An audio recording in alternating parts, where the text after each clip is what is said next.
Ratu Samavati dan dayang-dayangnya ingin pergi memberikan penghormatan kepada Buddha, tetapi takut tidak disetujui oleh raja. Jadi akhirnya mereka membuat lubang-lubang di dinding tempat tinggal mereka sehingga mereka bisa melihat Buddha pada saat melewati istana, dan mereka akan bersujud untuk menghormatinya. Akan tetapi, salah satu selir raja berpikiran lain. Dia membenci Buddha. Tidak pernah terlupakan olehnya peristiwa saat ayahnya menawarkan dirinya kepada Buddha untuk diperistri, tetapi ditolak mentah-mentah oleh Buddha. Dia merasa sangat terhina sehingga dia bersumpah akan membalas dendam suatu saat nanti. Pada saat melihat apa yang dilakukan oleh Ratu Samavati dan dayang-dayangnya, dia berpikir kesempatannya untuk membalas dendam akhirnya datang juga. Dia pergi menghadap raja dan berbohong dengan mengatakan bahwa Buddha dengan sembunyi-sembunyi bertemu dengan Ratu Samavati. Dia kemudian mengajak raja untuk melihat lubang-lubang di dinding sebagai bukti. Akan tetapi ketika raja menanyakan hal ini kepada ratu, jawaban Ratu Samavati masih memuaskan sang raja dan dengan demikian masalah ini dibiarkan berlalu begitu saja. Sang selir kemudian memutuskan bahwa jika dia tidak dapat membalas dendam kepada Buddha, maka dia akan melampiaskan dendamnya kepada pengagum Buddha yakni Ratu Samavati dan dayang-dayangnya. Dia berusaha meyakinkan raja bahwa Ratu Samavati dan dayang-dayangnya berusaha membunuh sang raja.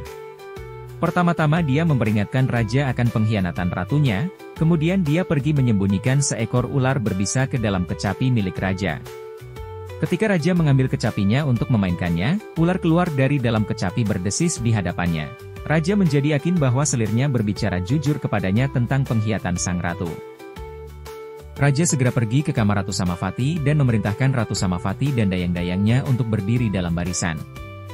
Raja kemudian memanah dengan anak panah beracun ke arah ratu dan dayang-dayang. Akan tetapi tidak peduli seberapa keras raja berusaha, selalu tidak berhasil. Anak-anak panah yang dilepaskannya tampaknya seperti berbelok sendiri dari targetnya. Ini membuktikan kepada raja bahwa ratu dan dayang-dayangnya semua murni dan tidak bersalah. Dan untuk menunjukkan penyesalannya, raja mengizinkan mereka mengundang Buddha dan para bhikkhu datang ke istana untuk menerima dana makan. Sementara itu selir yang jahat dikuasai kekecewaan dan kemarahan, tetapi dia tidak ingin menyerah. Berikutnya, dia merancang rencana yang menurutnya tidak akan gagal. Dia meminta seorang pamannya untuk membakar tempat tinggal Ratu Samavati ketika mereka semua berada di dalam tempat tinggal mereka. Ketika api membakar bangunan tempat tinggal Ratu Samavati dan dayang-dayangnya, mereka semua bergeming. Mereka terus bermeditasi dengan beperhatian penuh dan berhasil mencapai tahapan spiritual yang lebih tinggi sebelum akhirnya mereka semua meninggal. Raja segera mencurigai selirnya sebagai otak di balik malapetaka ini, dan ingin membuktikannya. Dia berkata dengan suara yang lantang sehingga dapat didengar oleh semua orang. Siapapun yang melakukan ini adalah penyelamatku dan sepantasnya diberikan hadiah yang besar. Sampai sekarang aku selalu hidup dalam ketakutan, takut dibunuh oleh istriku sendiri, tetapi sekarang aku sudah bebas dan sekarang aku bisa tidur tenang. Selir yang bodoh itu segera mengungkapkan bahwa dirinya dan pamannya adalah bagian dari kejahatan yang mengerikan itu. Dia sangat gembira karena akan mendapatkan perhatian dan hadiah dari raja. Raja berpura-pura senang dengan pengakuan selir tersebut dan memintanya untuk mengundang seluruh keluarganya agar datang ke istana untuk menerima penghargaan.